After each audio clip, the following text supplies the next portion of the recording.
जय श्री राधे कृष्ण। आप सभी का मेरे चैनल अनीताज किचन में बहुत बहुत स्वागत है। आज हम बनाएंगे आलू के चिप्स, जो खाने में बहुत बढ़िया तो होते ही हैं, जिसे बच्चे बड़े सभी बहुत पसंद करते हैं। और जब घर पर इतने बढ़िया बन सकते हैं तो बाजार से क्यों लाने। तो चलिए इन्हें बनाते हैं। इन्हें बनाने के लिए मैंने लिए हैं आलू। ये आलू का इसमें बहुत बड़ा रोल होता है। आलू अच्छे होने चाहिए। ये चिप्सोना आलू है। चिप्सोना आलू के चिप्स पापड़ बहुत बढ़िया बनते हैं। तो मैंने ये चिप्सोना आलू लिए हैं, जो लगभग वजन में 2 किलो के करीबन है। और इन्हें मैंने धोकर साफ कर लिया है। इसके बाद मैंने छीलना है और एक टब में रख लिया है हमने साफ पानी। हम इन्हें छीलते जाएंगे और छीलने के बाद उस टब के पानी में डालते जाएंगे, क्योंकि अगर हमने इन्हें ऐसे ही रखा तो ये काले पड़ जाएंगे। इसलिए आलू छील कर पानी में ही रखनी चाहिए। तो हमने अपने सारे आलू छील लिए हैं। अब हम इन्हें एक बार साफ पानी से, जो इस पानी इसमें था उसमें धो लेंगे।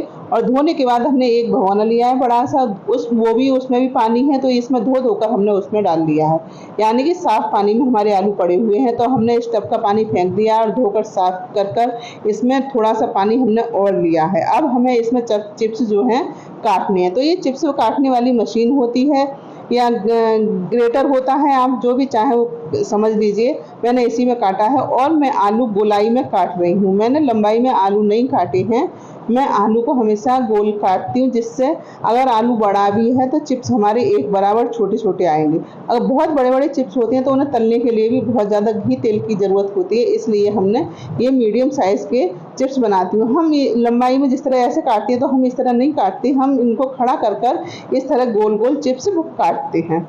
ये इस तरह से बनाने से जब बिल्कुल मार्केट जैसे चिप्स लगते हैं, एकदम बराबर से आती हैं लंबाई में। बहुत बड़े बड़े चिप्स अच्छे नहीं लगते, इसलिए मैंने इन्हें बीच में से काट कर ये इस तरह से बनाए। मतलब एक साइड से लंबाई में ना काट कर, जो खड़े कर कर आलू को काटा है, तो ये इस तरह के चिप्स आए हैं। और बहुत बढ़िया चिप्स कटते हैं इस मशीन से। और मैंने सारे चिप्स अपने काट लिए हैं। अब हम इनमें से भी इनमें पानी निकाल देंगे और दूसरे पानी में इन्हें डाल लिया है।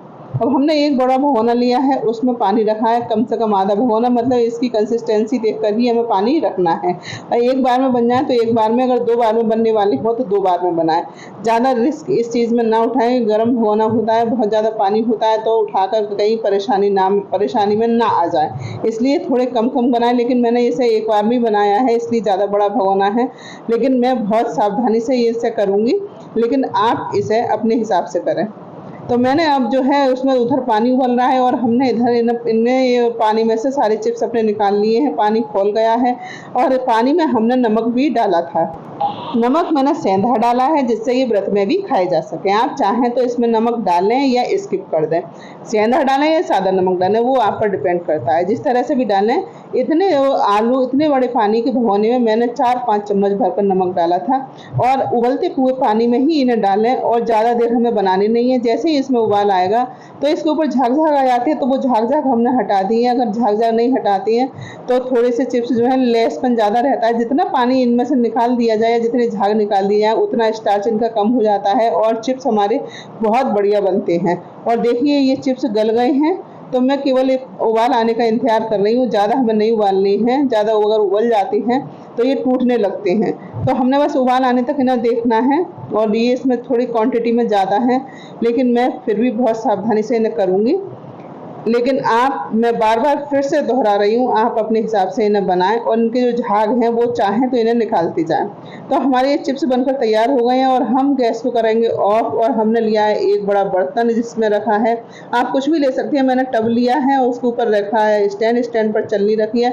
और मैं बड़ी चलनी से इसे निकाल कर इसमें डाल रही हूँ। मैंने अगर इन्हें जैसे पसाते हैं चावल को, भगोना उठाकर मैं किसी पल्ली वगैरह में कपड़ा डालने के बाद इसे डालती तो बहुत भारी था, इसलिए मैंने इसे चलनी से निकाला है, जिससे किसी तरह की कोई दुर्घटना ना हो।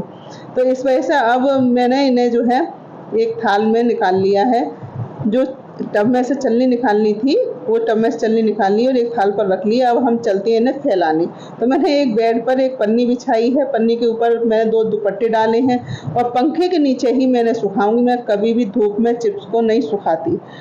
गर्मी जब ज़्यादा होती है तो इनका मॉइस्चर बहुत जल्दी, जो पानी होता है बहुत जल्दी सूख जाता है। तो मैं तेज़ गर्मी में ही इन्हें बनाती हूँ और इस तरह पंखे के नीचे ही इन्हें सुखाती हूँ। पंखा चलता रहता है, 5-6 घंटे में ये बहुत बढ़िया से सूख जाते हैं और हम इन्हें उठाते जाएंगे और एक एक कर कर इन्हें फैलाते जाएंगे। इन्हें थोड़ा दूर दूर पर फैला दें, बहुत ज़्यादा पास पास इन्हें नहीं फैलाते, नहीं तो ये एक दूसरे से चिपक जाती है। इसलिए जल्दी जल्दी इन्हें फैलाना है, क्योंकि जब पंखा चल रहा होता है तो बहुत जल्दी ये सूखने भी लगती है। तो जल्दी जल्दी इन्हें फैलाना होता है जिससे ये जल्दी से सूख ना जाए।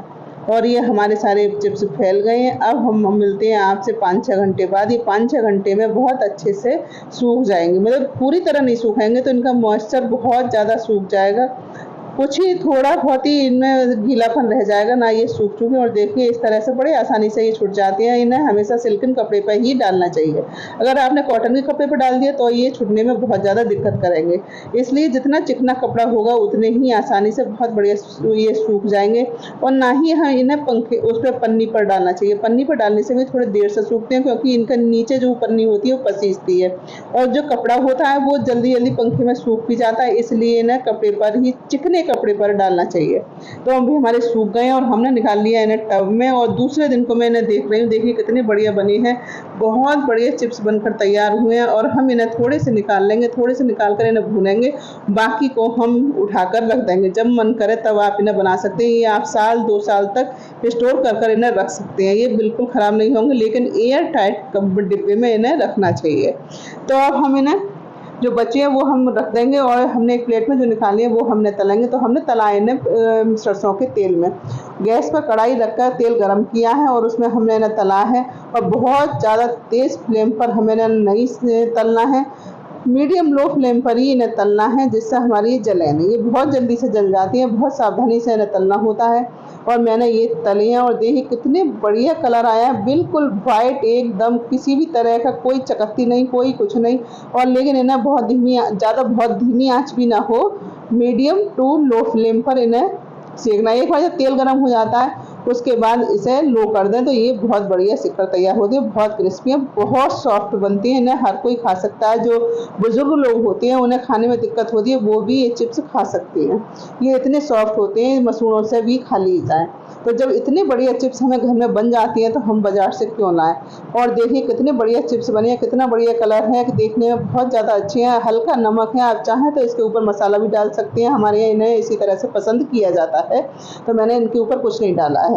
तो आप इसे इसी तरह से एक बार ज़रूर ट्राई करें, बनाएं, खाएं, सबकी तारीफ पाएं। और मेरी वीडियो अगर पसंद आई हो तो इसे लाइक, शेयर एवं सब्सक्राइब करना बिल्कुल ना भूलें। अगली बार फिर मिलते हैं एक नई वीडियो में, नई रेसिपी के साथ। तब तक के लिए जय श्री राधे।